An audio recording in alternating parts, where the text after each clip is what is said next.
ওরে বাবা, কিরে সন্তু, লোকে তো দুপুরে আচার খায়, তা তুই দিনে দুপুরে আচার খাচ্ছিস কেন? হ্যাঁ, আমি পড়ে গেলাম আর তুমি হাসছো ঘন্টাটা। হাসবো না কেন?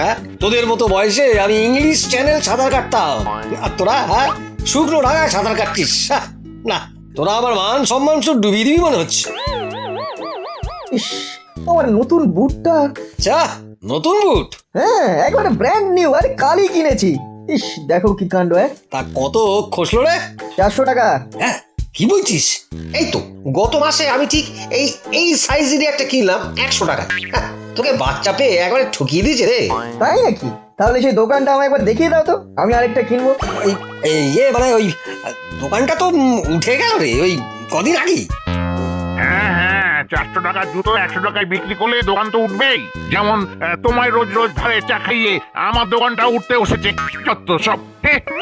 আরে গোপাল্লা, চিন্তা করছো কেন? খুব শীঘ্রই একটা পেমেন্ট আসছে, একেবারে সব শোধবোধ করে দেবো, বুঝলে? তুমি ওই আজকেরটাও খাতায় তুলে দেবো তো, বুঝেছি। আচ্ছা সন্তু, পরে দেখা হবে। তবে তুই ডাহা ঠকে গেলি রে। হ্যাঁ, চলি, টাটা।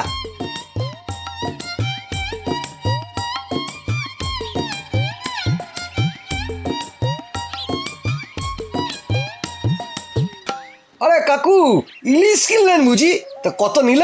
700 টাকা কিলো। কি বলছেন? এই মাছটা 700 টাকা কিলো? আরে একেবারে ঠকিয়ে দিয়েছে। গত মাসেই তো আমি কিনলাম, আরে এর চেয়ে বড়, মাত্র 400 টাকায়। ওটা ইলিশ ছিল না, ওটা পোনা ছিল।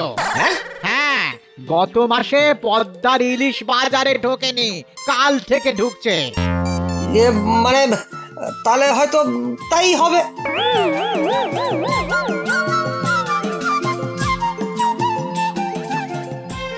বেটা চালবাজ, বেমালুম গুল মেরে দিল। হ্যাঁ, 700 টাকার ইলিশ বলে কিনা 400 টাকায়।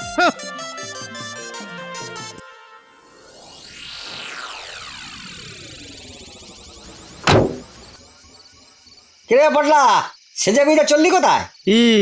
বাবার সঙ্গে বেড়াতে যাচ্ছি গো, সিমলা। সিমলা?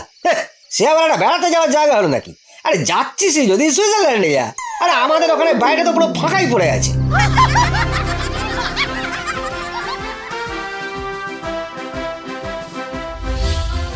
আরে বাস, তোমাদের বাড়ি আছে সুইজারল্যান্ডে? বলো কি? জানতাম না তো ঘন্টাদা। তুই কোথা থেকে জানবি পুচকে ছেলে? আমার দাদুর বাড়ি, আমি তো প্রতি বছরই যাই একবার করে। তোর বাবা জ্যাঠারা জানে। সত্যি? বাবা, ও বাবা। মানে আমার একটু তাড়া আছে বুঝলি পড়লা, আমি চললাম, তোরা বেরিয়ে পড়, এতটা পথ যাবি। ও বাবা, বাবা, আমি সিমলা যাব না, আমি সুইজারল্যান্ডে যাব। ও বাবা, আমি সুইজারল্যান্ডে যাব।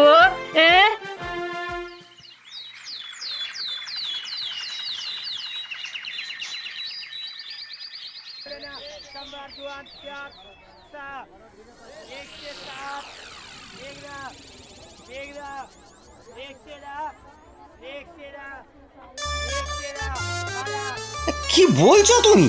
আলুর দাম 30 টাকা কিলো? হ্যাঁ বাবু, এই সারা বাজারে এই একই রেট। তোমার বাড়ি কোথায় গো? আগে পটাশপুর। কেন বাবু? পটাশপুরের লোক হয় তুমি আমার থেকে 30 টাকা নিচ্ছ? হ্যাঁ, আমি কে জানো? আগে না বাবু, আমি হচ্ছি ওই পটাশপুরের জমিদারের বাড়ির ছেলে। কি বলছেন বাবু? আপনি গোসাই বাড়ির ছেলে? পেনাম পেনাম, অপরাধ নেবেন না কথা। কি করে জানবো বলুন? পয়সা লাগবে না বাবু, কত আলু লাগবে নিয়ে যান। বড় গোসাই তো আমার বাপ ঠাকুর তাকে জমি দিয়ে চাষে লাগিয়েছিলেন। আপনি নিয়ে যান বাবু, নিয়ে যান নিয়ে যান। জবটা বেশ জবর কাজে লেগেছে।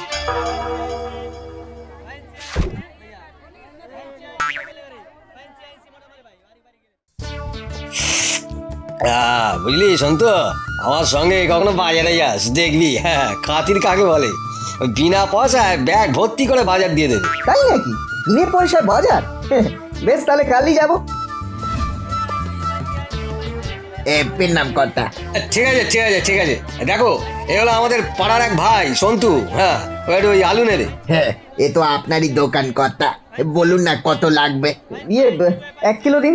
1 কিলো নয়, 2 কিলো নিয়ে যান বাবু, পয়সা দিতে হবে নি। হ্যাঁ, পয়সা লাগবে না।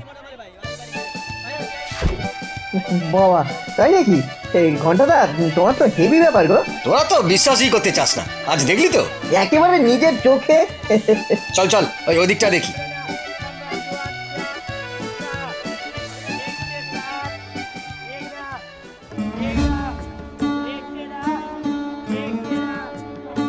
আলু কত করে কিলো গো?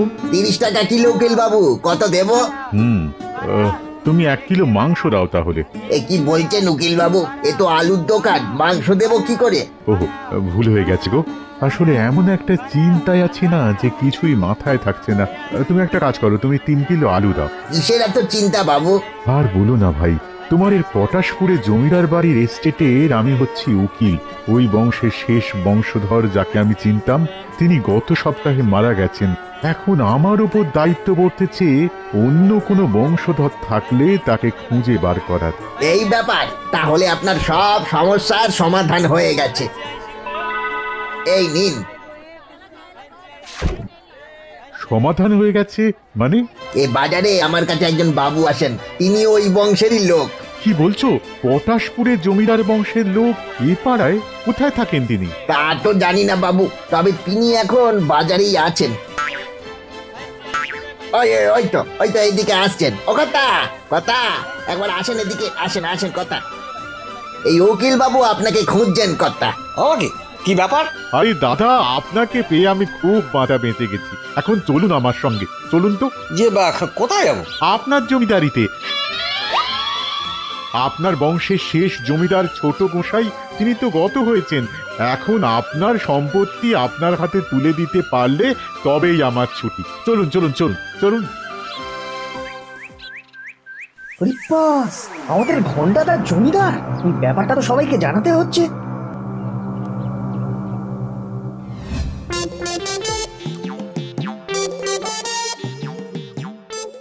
এই দেখো ভাই, এই হলো গিয়ে তোমার বাড়ি। হ্যাঁ, জমি জমা পুকুর টুকুর অনেক কিছু আছে। এখন তুমি সবকিছু বুঝে নাও। এই সব কিছু আমার? উরি বস!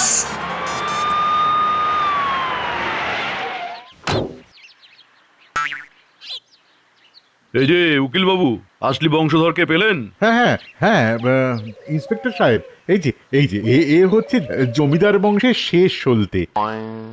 ও, আপনি তাহলে এই জমিদার এস্টেটের নতুন মালিক? হ্যাঁ আগে হ্যাঁ হ্যাঁ, আপনার কোনো সন্দেহ আছে নাকি দারোগা সাহেব? না না না না, একদমই নয়। উকিল সাহেব যখন বলেছেন তখন আর সন্দেহের কি আছে? তাহলে আপনাকে একবার আমার সাথে থানায় আসতে হবে। হ্যাঁ। কেন থানায় কেন? ওই সরকারি খাতায় এই বাড়ির নামে কিছু বকেয়া পড়ে আছে।